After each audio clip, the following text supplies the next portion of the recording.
Rest you merry gentlemen, nothing you dismay.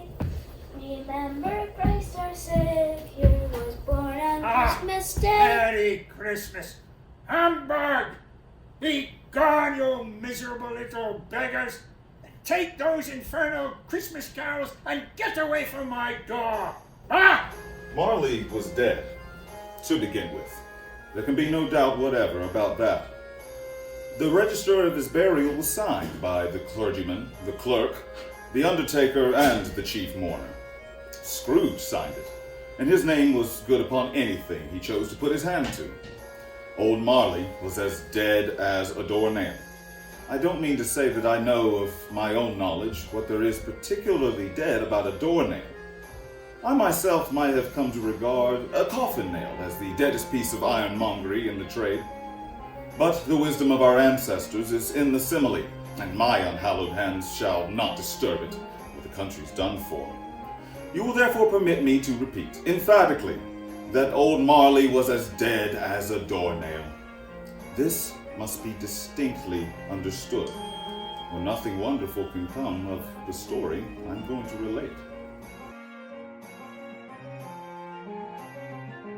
Once upon a time, of all the good days in the year, on Christmas Eve, Scrooge sat busy in his counting house. Scrooge never painted out old Marley's name. There it stood, years afterward, above the warehouse door, Scrooge and Marley. The firm was known as Scrooge and Marley. Sometimes people new to the business called Scrooge Scrooge, and sometimes Marley, but he answered to both names. It was all the same to him. What right have they to be merry? Christmas? Ah! Humbug! Ebenezer Scrooge was a squeezing, wrenching, grasping, scraping, clutching, covetous old sinner. A hard-hearted miser, secret and self-contained and solitary as an oyster. A morose and lonely man who consorted with nobody but himself. The office of Scrooge and Marley was shrouded in a cold, bleak, biting weather. External heat and cold had little influence on Scrooge. No warmth could warm, no wintry weather could chill him. No wind that blew was bitterer than he. Merry Christmas, Uncle! What? I said, Merry Christmas, Uncle! God save you! Oh, humbug! Christmas a humbug? Now you don't mean that, I'm Of course sure. I mean it. Merry Christmas indeed. What reason have you to be merry? You're What poor right enough. have you to be so dismal? You are rich enough. Don't be cross, Uncle. How can I be anything else when I live in a world of fools such as this? Merry Christmas. If I could work my will, every idiot who goes about with Merry Christmas on his lips would be boiled with his own pudding, and buried with a stake of holly through his heart. Keep Christmas in your own way, nephew, and let me keep it in mine. But you don't keep it. Well, let me leave it alone then. A lot of good it has done you. There are many things of which I have benefited, even if it didn't show a profit. I've always thought of Christmas as a good time, a kind, forgiving, charitable, pleasant time. And therefore, even though I've never gained a single scrap of coin or gold from it, I think it has done me good and will do me good. And I say, God bless it. Amen. Another sound out of you, and you'll keep your Christmas by losing your situation. Don't be angry, Uncle. Come and dine with us tomorrow. I'll see myself in hell first. But why, Uncle? Why? Why? Let me ask you a question. Why did you get married? Because I fell in love, of course. Love? You fell in love? Ha! Good afternoon, nephew. I want nothing from you, Uncle. I ask nothing of you. Why can't we be friends? Good afternoon. I'm sorry to have found you so resolute. I've never had any quarrel with you or I, but I just came to give you greetings of the season. And so I will keep my Christmas humor and say, Merry Christmas, Uncle. Good afternoon. And a Happy New Year. Good afternoon. And a Merry Christmas to you, Bob Cratchit. And a Merry Christmas to you, sir. Good afternoon. Christmas. Much good may it do you. Much good has it ever done you. Oh, Mrs. Cratchit and I and all of the little Cratchits are grateful for all of our many blessings. Good morning. Scrooge and Marley's, I believe. Have I the pleasure of addressing Mr. Scrooge or Mr. Marley? Mr. Marley is dead. In fact, he died 7 years ago this very night. Oh, well, I've no doubt his generosity is well represented by his surviving partner. Mr. Scrooge, at this festive season of the year, it is more than usual for us to make some provision for the poor and needy who suffer greatly at this present time. Many thousands are in want of basic needs, sir, and hundreds of thousands are in want of common comforts. Are there no prisons? Did they disappear? Sadly, yes, there are plenty of prisons. And the workhouses are still in operation? They are. The treadmill and the poor law still in full vigor then? Yes, they are. I wish I could say they were not. Well, I was afraid from what you said that something had happened to stop them in their useful course. A few of us are trying to raise a fund to buy the poor some meat and drink and some means of warmth. We choose this time because it is a time when want is keenly felt and abundance rejoices. How much should I put you down for? Nothing. You wish to be anonymous, then? I wish to be left alone. I do not make merry myself at Christmas, and I can't afford to make idle people merry.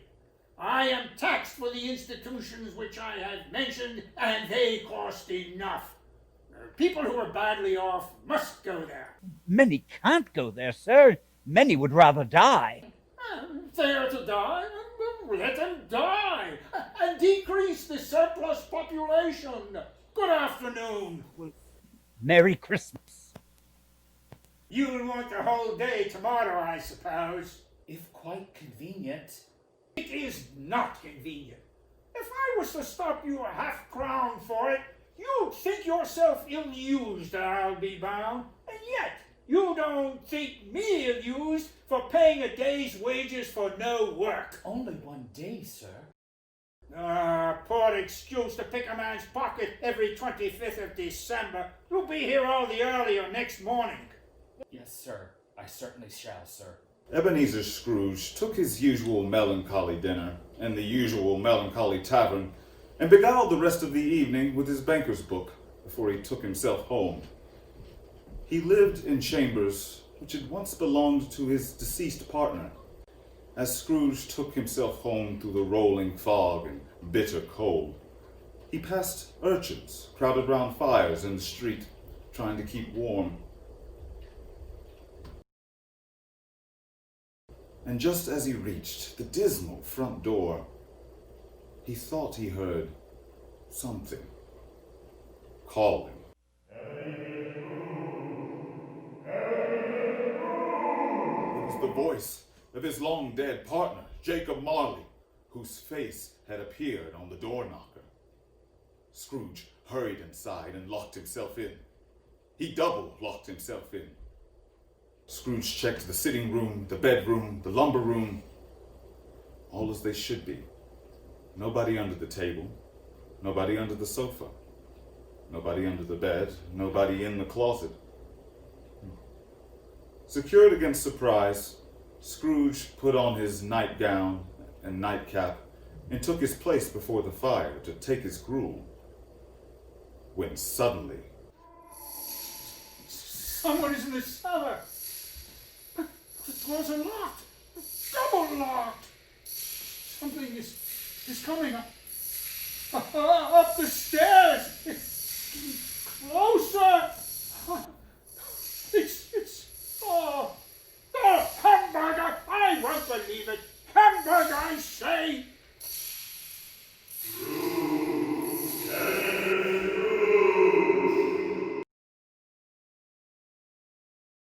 What do you want with me? Much.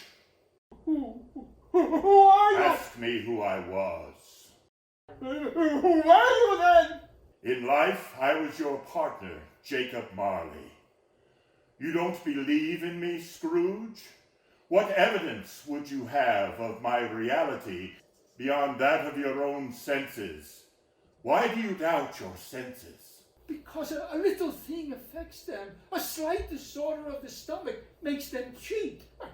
You may be an undigested bit of beef, a blot of mustard, a fragment of an underdone potato. Why, there's more gravy than grave about you.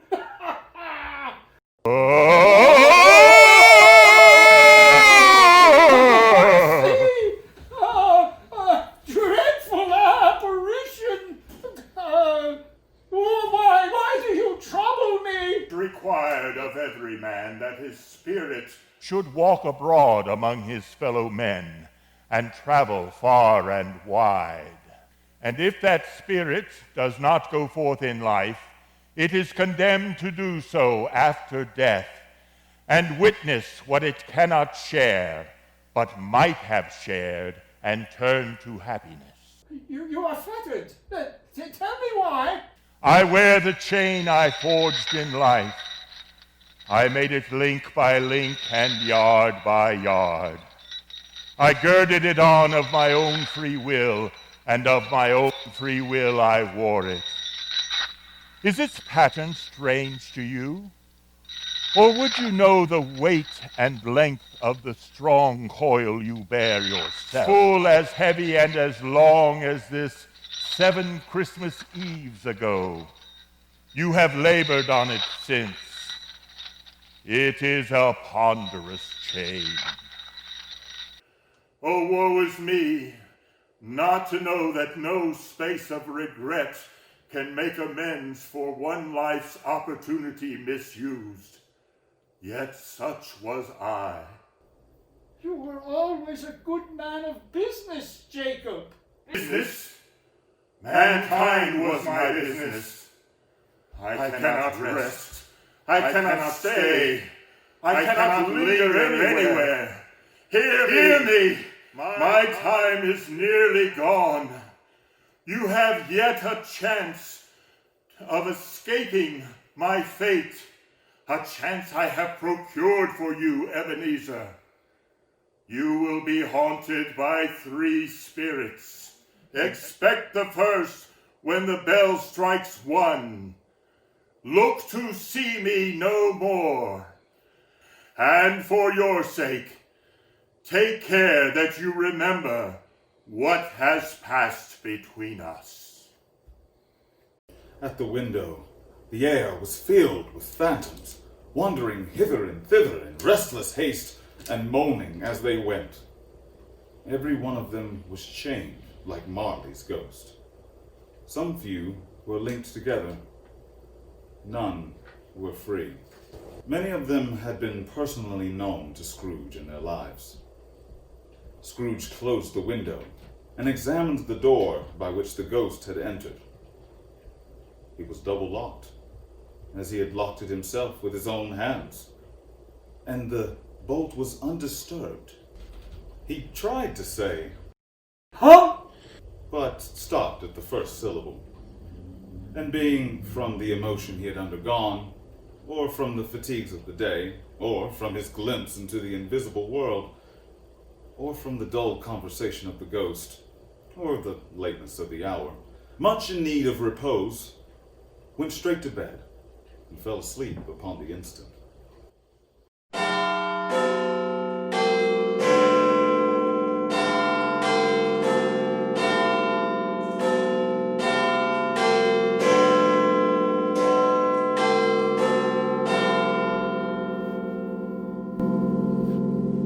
you the spirit whose coming was foretold to me?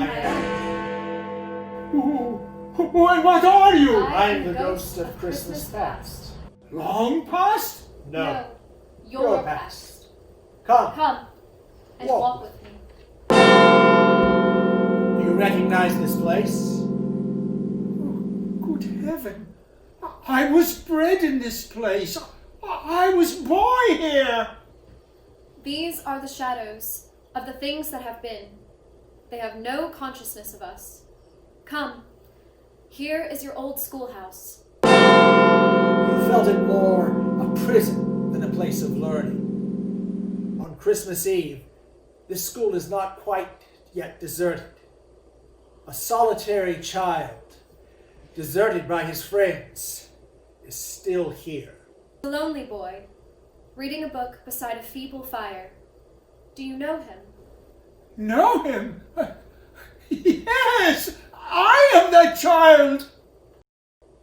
What is the matter, Scrooge? Oh boy. My time grows short. Let us see another Christmas. Fan, my sister. She was always a delicate creature, who a breath might wither, but she had a large heart. So she had. She died a woman, leaving only your nephew. Another Christmas. Several years later. Do you know this place? No, but I was apprenticed here. Oh, it's old Fezziwig. Oh, bless his heart. It's Fezziwig alive again. Go ho ho, me boys! No more work tonight! Christmas Eve, Dick. Christmas, Ebenezer. Let's have those shutters up before a man can say Jack Robinson. Clear away, me lads, and let's have lots of room. In came all the young men and women employed in the business. In came the housemaid with her cousin, the baker. In came the cook with her brother's particular friend, the milkman. In came the boy from over the way, who was suspected of not having board enough from his master, trying to hide behind the girl from next door, the one who was suspected of having had her ears pulled by her mistress. In they all came, one after another, some shyly, some boldly, some gracefully, some awkwardly, some pushing, some pulling. In they all came. There were dances, and there were forfeits, and there were more dances, and there was cake, and there was a great piece of cold boiled, and a great piece of cold roast, and there were mince pies and plenty of beer. A small matter that makes these silly folk so full of gratitude. He has spent only a few pounds of your mortal money. Is that so much that he deserves this praise? Small? Oh, it isn't that spirit. He has the power to render us happy or unhappy, to make our service light or burdensome, a pleasure or a toil. Say that his power lies in words and looks, in things so slight and insignificant as to make it almost impossible to add and count them up. The happiness he gives is quite as great as if it cost a fortune. The time grows short. Quick! It's beautiful as ever. A penniless girl who loved you, and you her. Until your career with Jacob Marley came between you. As you gained, so you lost. Do you see yourself? You're older now, a man in the prime of his life. Your face has begun to wear the signs of care and avarice. Your eyes are green. The eager, restless eyes of a miser. Oh, leave me! Take me back and haunt me no longer! He was conscious of being exhausted and overcome by an irresistible drowsiness, and furthermore, of being in his own bedroom.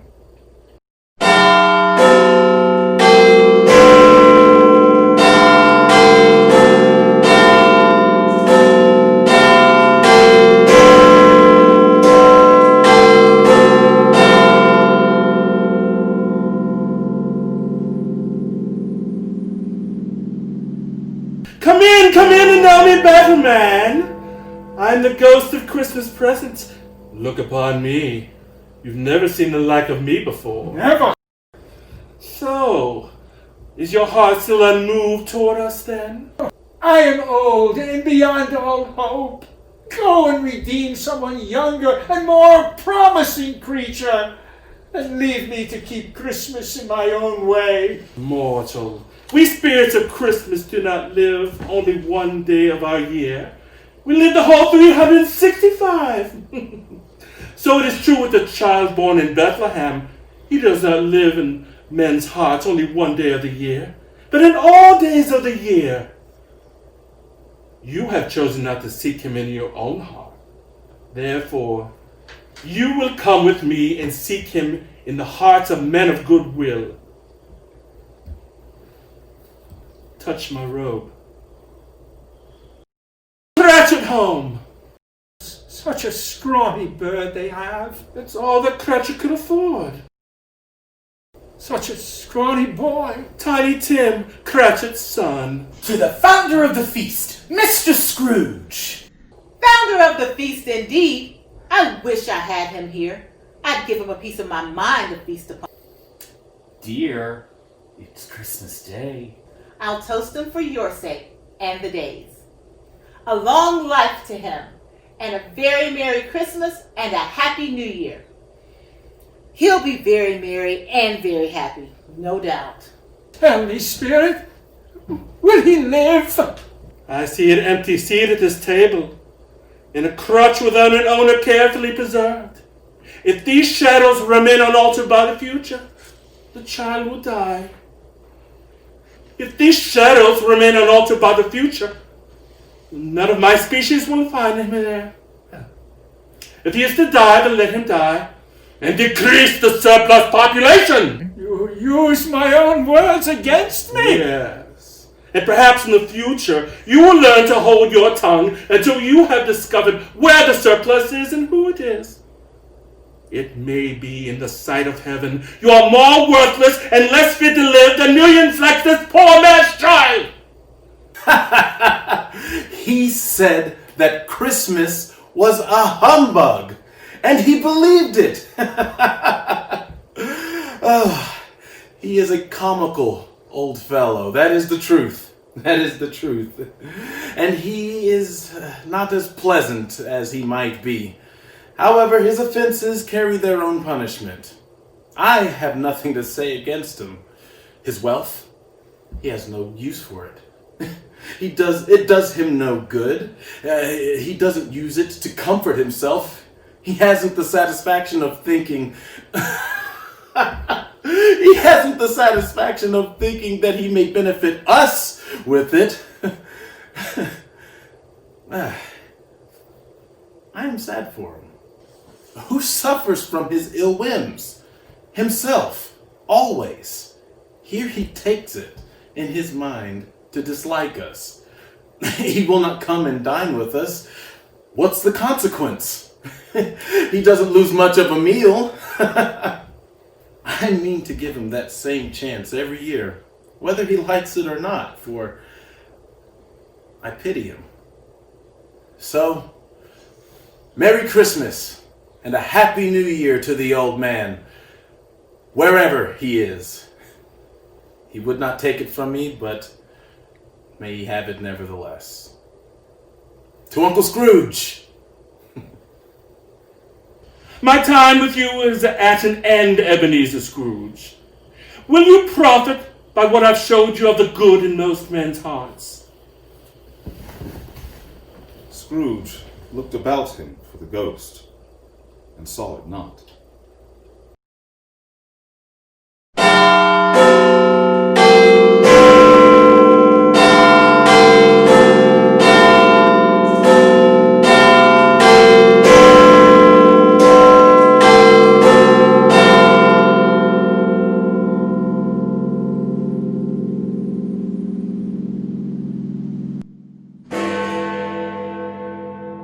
As the last strokes ceased to vibrate, Scrooge remembered the old prediction of Jacob Marley, and lifting up his eyes, beheld a solemn phantom coming.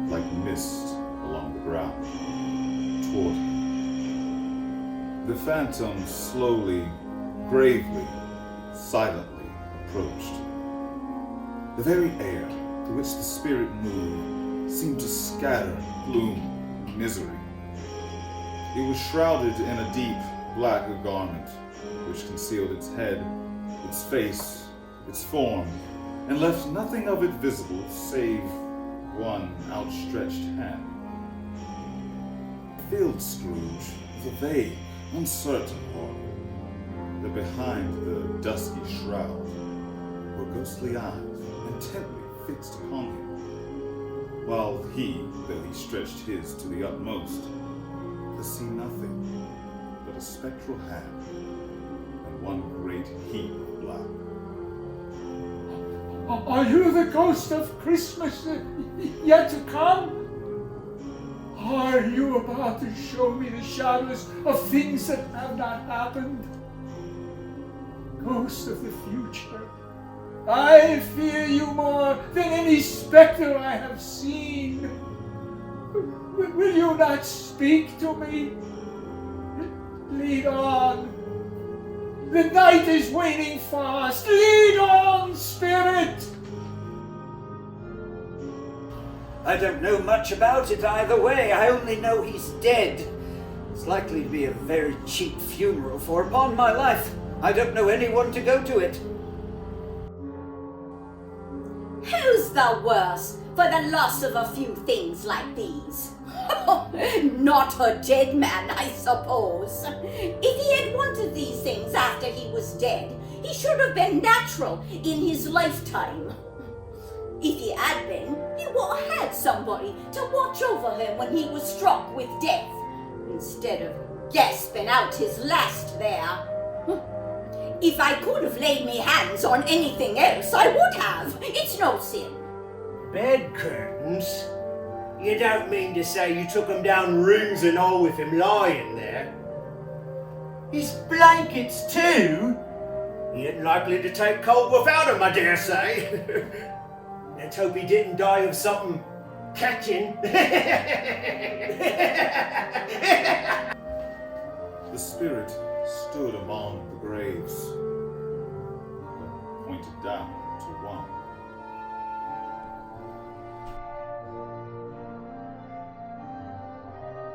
Before I draw near to that stone to which you point, answer me one question. Are you the shadows of things that will be, or are you the shadows of things that may be only? Am I that man who lays dead? Spirit, hear me. I am not the man I was. I will not be the man I was. Why show me this if I am past all hope? Assure me that I may yet change these shadows that you have shown me by an altered life. I will honor Christmas in my heart and try to keep it all the year. Assure me I will live in the past, the present, and the future. I say it on my knees. I say it, Jacob Marley, on my knees.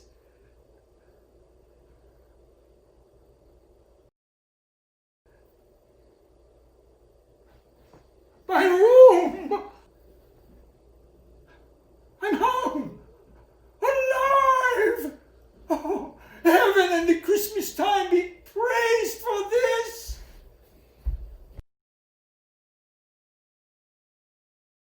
You, boy, that lad in the street there, what's the day? Today? Why, it's Christmas Day. Christmas Day? I haven't missed it! Boy, clever boy! Has the butcher still got that prize turkey hanging in his window? And not a little prize turkey, but a big one! The one as big as me? It's hanging there now. Oh, wonderful boy, remarkable! remarkable boy! Go and buy it! Delightful boy! No! Bring the butcher here and I'll give you a shilling. Bring him here in 5 minutes. I'll give you half a crown. Oh, delightful boy. I'm as merry as a schoolgirl. I'm as giddy as a drunken man. I'll send it to Bob Cratchit. Why, it's twice the size of Tiny Tim. They won't know who sent it. Walking with his hands behind him, Scrooge regarded everyone with a delighted smile. He was so irresistibly pleasant that 3 or 4 good fellows said to him, "Good morning, sir. A Merry Christmas to you." Merry And Christmas. Scrooge said afterwards that of all the blithe sounds that ever reached his ears, those were the blithest. Merry Christmas, sir. Mr. Scrooge? Oh, that is my name, but I fear it may not be a pleasant one to you. Allow me to ask your pardon. Mr. Scrooge, are you serious? Oh, not a farthing less. You come and see me. I thank you.